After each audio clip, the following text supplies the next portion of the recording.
Good afternoon, Musketeers. It's March 24th, 2017, and we're back. I'm Daniel Stenger. And I'm Rachel Whalen. This is Xavier News. This is Xavier News. Your campus, your region, your world. This is Xavier News.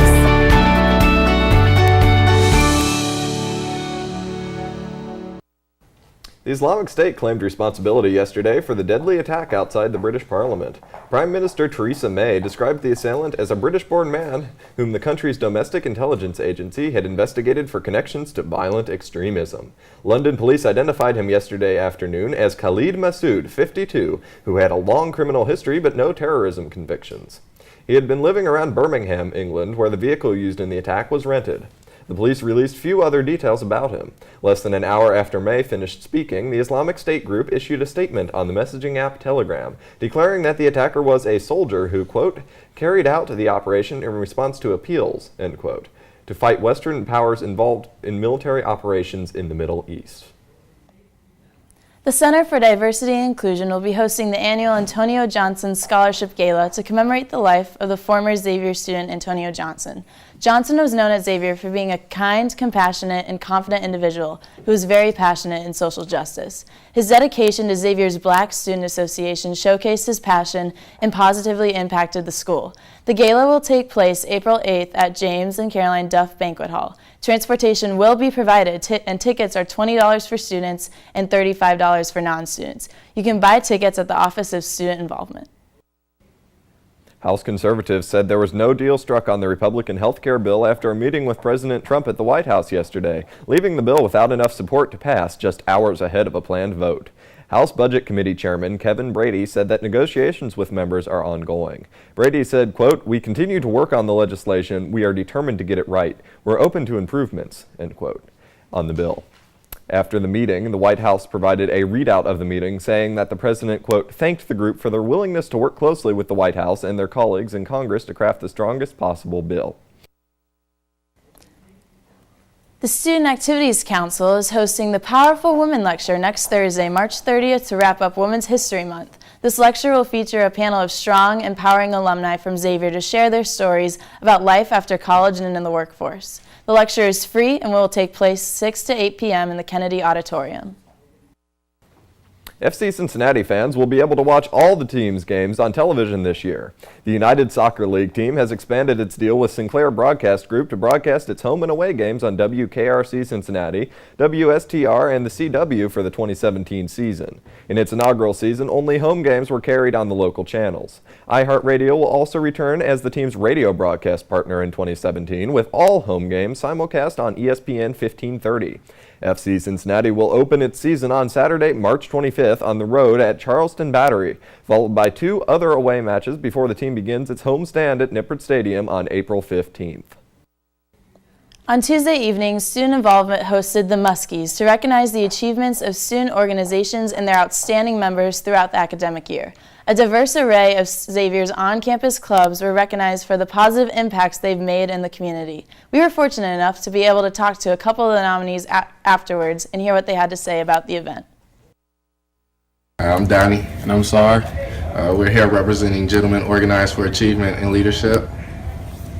So pretty much we got nominated for the All for One Award, and yesterday it was a great event. It was nice seeing plenty Cubs come out and hearing about their accomplishments and just seeing the good impact around here at Xavier and outside the community. And we were nominated for our effort towards working on inclusion in Cincinnati and Xavier University.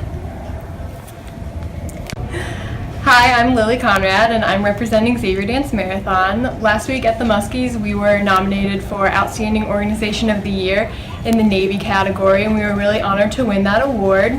I'm so happy to be representing Xavier Dance Marathon because we're the largest philanthropic group on campus, and this year we raised almost $25,000 for Cincinnati Children's Hospital.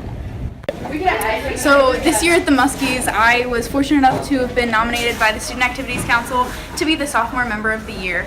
At this year's Muskies, I was awarded the Sophomore Member of the Year with Mary Elizabeth DeWitt from Club Swim, and there were so many amazing names from the sophomore class And so I just feel so fortunate to have been selected, but every single name on that list really deserved it. So I hope I can live up to people's expectations for next year.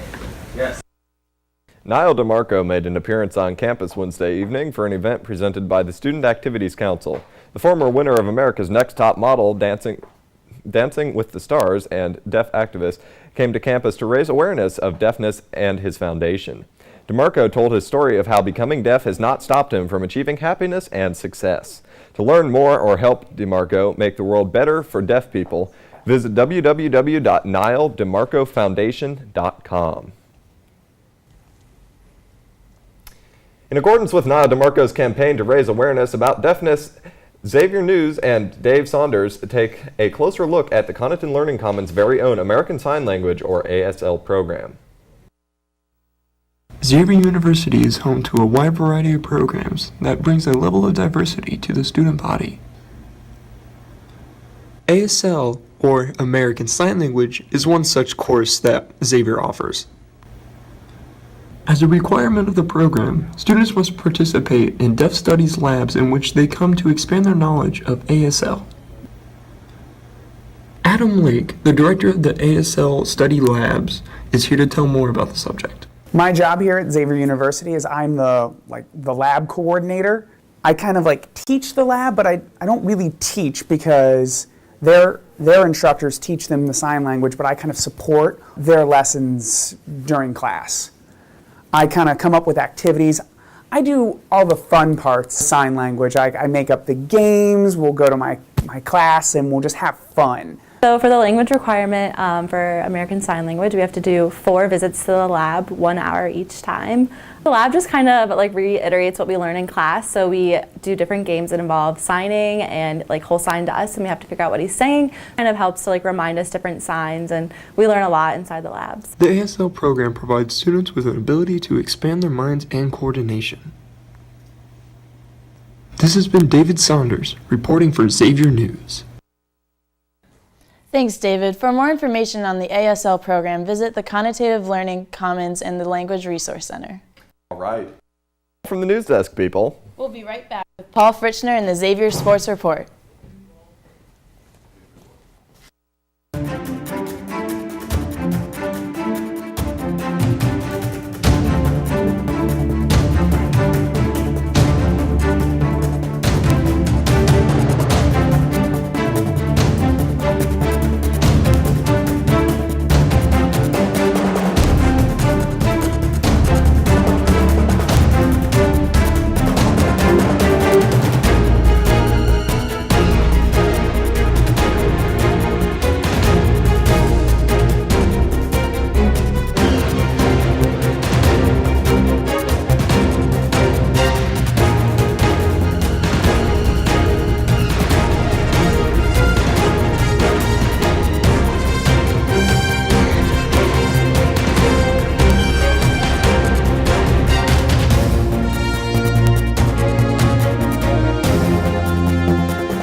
I've followed Xavier basketball for the better part of my life, and I vividly remember 2008.